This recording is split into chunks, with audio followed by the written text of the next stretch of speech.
Hey guys, so I wanted to talk a little bit today about some things that have been on my mind quite a bit. So blocks and trauma, right? Like how our traumas that we've had throughout life can and do literally blocks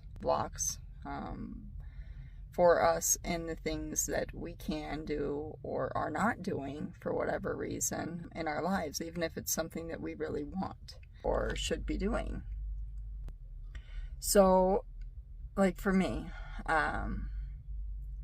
I have created a complete outline and plan for a course for parenting and parents and children and things like that to help heal trauma and prevent that trauma from going on to the next generation, because it's very important to me because it hits home. But even though I know this, right? Like I wrote a course about it. Like I know this. I've still blocked myself. I catch myself going, why is anybody going to believe you? Nobody's going to think you're smart enough. Nobody's going to think you know what you're talking about. What's the point? Or that's not good enough. You're not smart enough. Like, it's in my head. And it's from little things that were said to me. The way I was made to feel when I was younger. And I know that. But unconsciously, I still let it come up. And so here I am.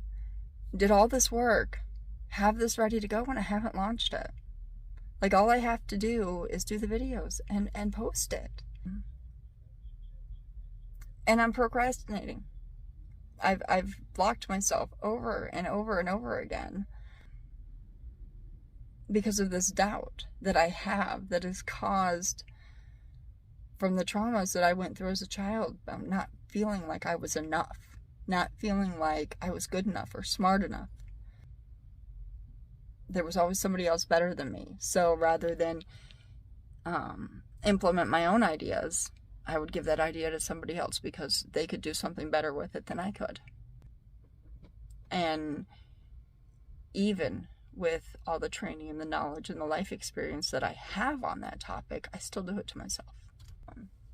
So on and off note, any people that are looking to maybe correspond about ideas for the parenting or those kind of programs. It's a lot of folks out there who have a lot of really good knowledge that I feel like, we could probably really work together and do something really good. So please feel free to reach out to me if you have any ideas or anything like that. I could definitely use the support and the motivation to make me feel more comfortable with presenting what I do have. And a little backstory on that. So I do come from a pretty disruptive background. And there was a lot of emotional, there was other kinds of abuse, but that's one thing that people don't realize, that emotional abuse is what sticks with you. The physical abuse, those wounds heal, even the sexual abuse, it heals a little bit quicker.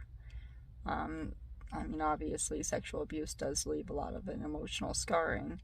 That physical abuse, it hurts really bad at the time, but the part that we remember is the emotion behind the physical abuse. It's not the hit. It's what was said when we were being hit, or the emotion and energy we felt behind being hit. And I've worked through a lot of emotional scars, a lot of self-doubt that were caused by those scars. And I have watched as people who I really loved, my mother being one of them, never healed before she passed away, and how it aided her and impaired her ability to have the relationships, even with her children, that she wanted, she longed for, and deserved to have. And us kids deserve to have it with her. But she wasn't able to heal those scars or that trauma, and her relationship suffered because of it. So my whole reasoning behind the course and the ideas that I've built is to help us heal from those traumas and those scars so we can have the relationships that we deserve, that our children deserve, that our partners or whoever we love deserves. Because these traumas do affect our relationships, our abilities to communicate, our abilities to love, feel affection, feel any emotion the way it's supposed to be felt, especially towards ourselves. And the thing is if I'm doubting myself, if I'm thinking these negative thoughts about myself, that is going to reflect on the way that I look at my kids. For example, just completely random example, if you were bullied and teased as a child about your weight, right? Say you were overweight and you were bugged and teased, or underweight even, right? And you were just ridiculed about what you were eating or why you weren't eating this or whatever it may be, and it constantly poked at. Not necessarily abused, but just never let be who you are. 20 years down the line, you have a little girl or a little boy who's suffering with weight loss or weight gain, and you're picking at them. Maybe even a little bit more than you were picked at. Why do you think that is? Is it because you love your child any less, or you're judging them for their weight? No. It's because you don't want them to have the same scars and the same wounds and the same trauma and the same bullying that you had. You are feeling their pain or projecting yours at them. They may not even be feeling it.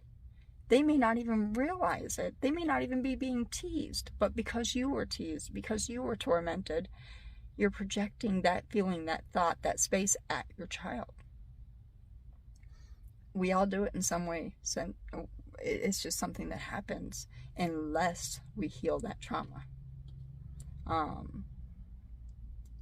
So that's where the course that I'm working on comes into play, is helping you to address what it is that's blocking you, what it is that's making you project these feelings and emotions at your relationship.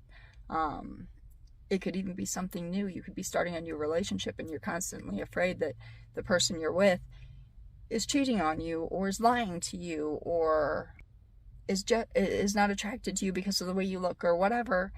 And that could be because of a previous abusive relationship, or because you watched your mother or father do it to the other one.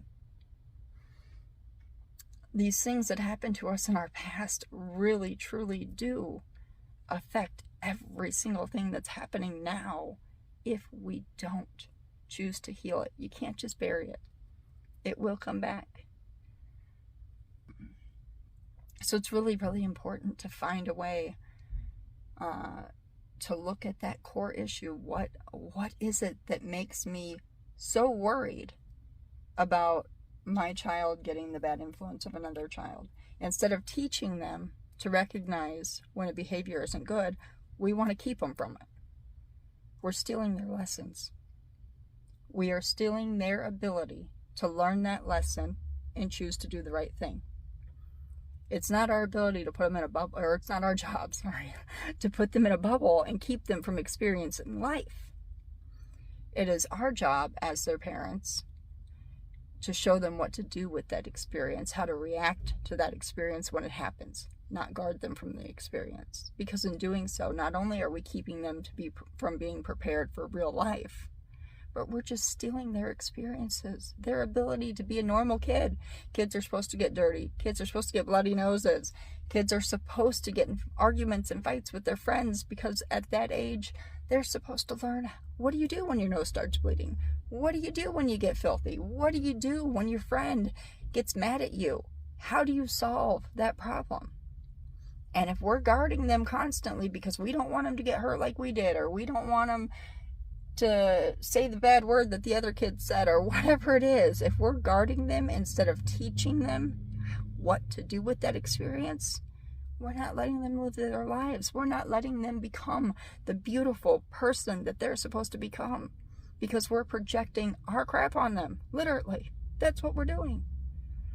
And this is important, because it's not this big, huge, traumatic thing sometimes. Sometimes it's these little things. So stop and think Am I nitpicking at my child? Am I expecting them to be what I expect myself to be?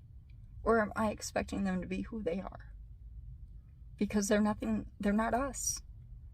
They're not little mini-me's, as much as people like to say that, oh yeah, that's my little mini-me. Our kids do pick up our behaviors. But are we projecting good behaviors at them? Or are we projecting negative emotional behaviors that are a result of our trauma and our background? Is it our shadow that we're projecting at them? So that's what it's about for me. So yeah, I'd love to hear your guys' thoughts, ideas. If anybody's interested in talking more about it, I'd love to hear about it. So definitely, drop a comment, and I would love to, like I said, talk about it. All right, guys. Love you. Bye.